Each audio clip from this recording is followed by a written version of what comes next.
Hey friends, welcome back to the Maple Leaf Barn. I'm Libby, and we are a year 4 flower farm here outside of Cincinnati, Ohio in Zone 6B. We offer a spring, summer, and fall CSA for the community, and we specialize in weddings and events. Today, I'm going to run through our crop plan for our flower farm this season. If you're new to the channel, welcome, and please hit that subscribe button and the little bell. It helps the channel out, and I just love sharing about our journey as a flower farm. And if you're returning, thanks for hanging out with us on our flower farm. We love seeing you guys and seeing what you're doing on your farm or in your garden. So with that, let's get into it. I thought it would be fun just to start off with sharing a couple of goals for this season. And doing this video kind of had me sit down and think about, okay, what are those goals? And as we developed our farm plan, it really had me thinking through the mistakes that we made last season and what we could improve on.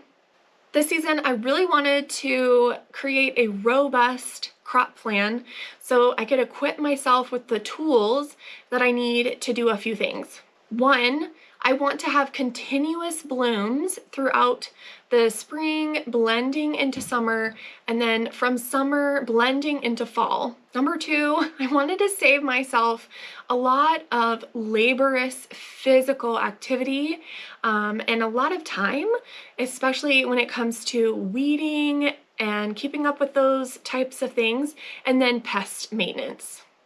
Thirdly, I really wanted to grow 80 to 90% of everything that we use for special events. It's important to develop that crop plan.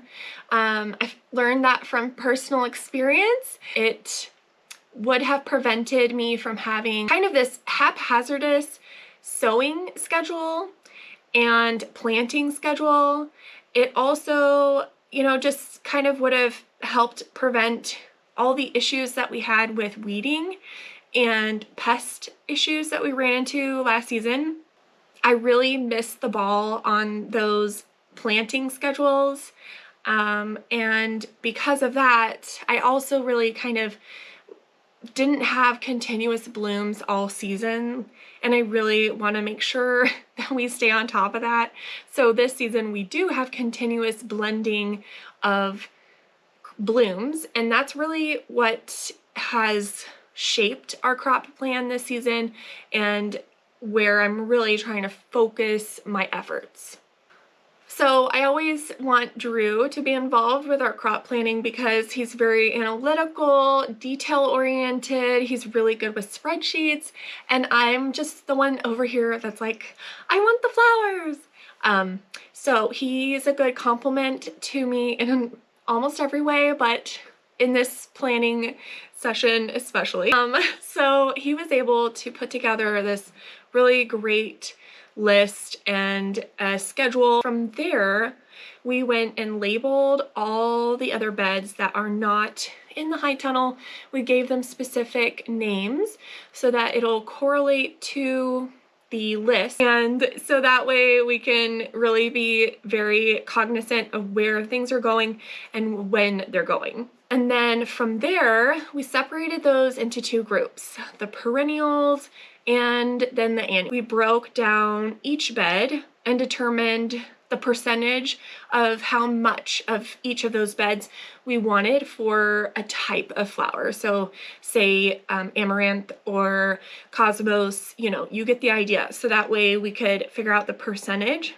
And then from there, we sat down and just determined the varieties and how many will need to be planted for each of those percentages of the row. So we grow in 50-foot beds. So I kind of figured out like, okay, I don't need just an absurd amount of amaranth. I like using that as an example because the first year I grew it, I grew so much of it. I think I grew 2 50-foot beds, and you just don't need that much.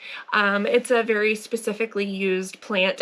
So as an example.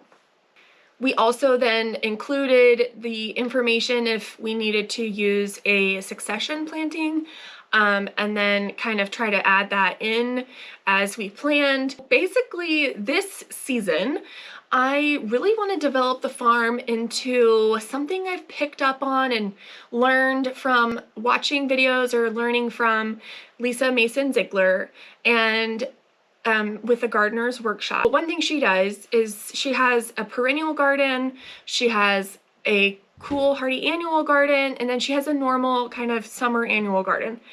She might have more than that, but that really stood out to me, and I wanted to try to incorporate some of that into our farm because, you know, with our family and our growing crazy schedules and kids and just there's a lot of moving parts, and I need to try to make sure that my approach to the farm is sustainable for our family and our schedule. So I am going to try to build up this really healthy, hardy, perennial patch in our farm, and then the rest will be dedicated to our usual annuals like dahlias and zinnias and sunflowers and all those things that we love. But in order to have those continual blooms all the way from spring into summer and then late summer into fall, I really need that heavy emphasis on perennials.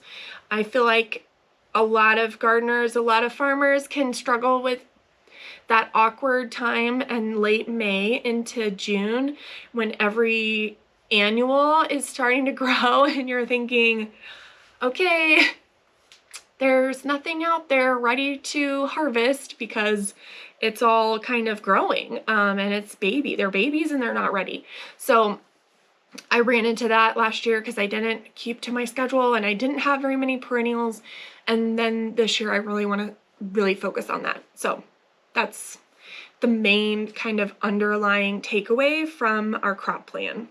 In one of our perennial beds, bed 1, we have echinacea and we have yarrow. Bed 2 is lupin, 30% or 33% lupin, 33% dianthus, and 33% digitalis. So then for the perennial bed 3, I have 50% salvia and 50% rudbeckia triloba. Bed 4, I am going to do peonies, 75% peonies, and then I'm also going to kind of probably overlay that with some cosmos. So 25% of that row is dedicated to hibiscus, mahogany hibiscus.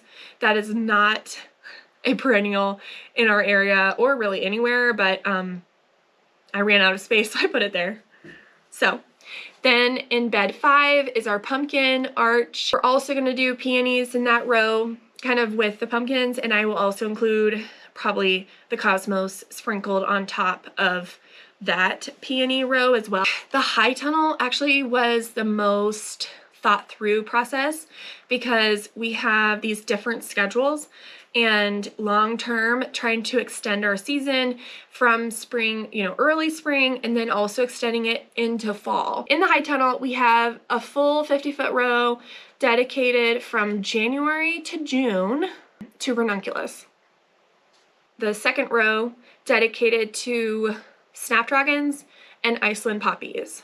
Third row in the high tunnel dedicated from February to June for Orlea. Fourth row, completely all season long dedicated to eucalyptus. Going back to the high tunnel, in that row where the ranunculus are, that row will turn into a dahlia row. And also where those snapdragons and Iceland poppies were, I'm gonna move that, they'll be done. So then I will do June through September snapdragons, and then September through November, I'll have a little second wave of them in that same row. That will be September through November. And then the third row in the high tunnel after June, it'll be dedicated 100% to Lisianthus. I will have beds 1, 2, and 3 full of dahlias.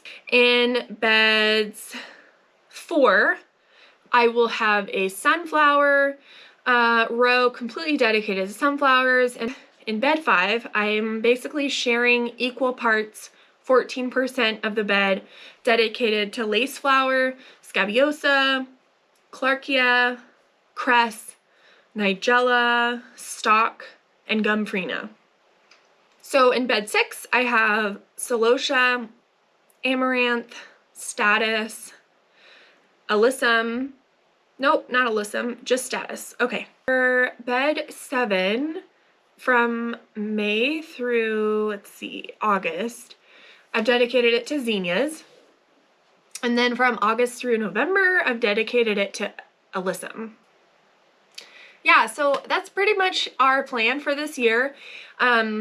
Of course, it's always a work in progress, but I hope that kind of helps give you an idea and maybe will help you with your garden planning or your farm planning. And so with that, we'll see you in the next video.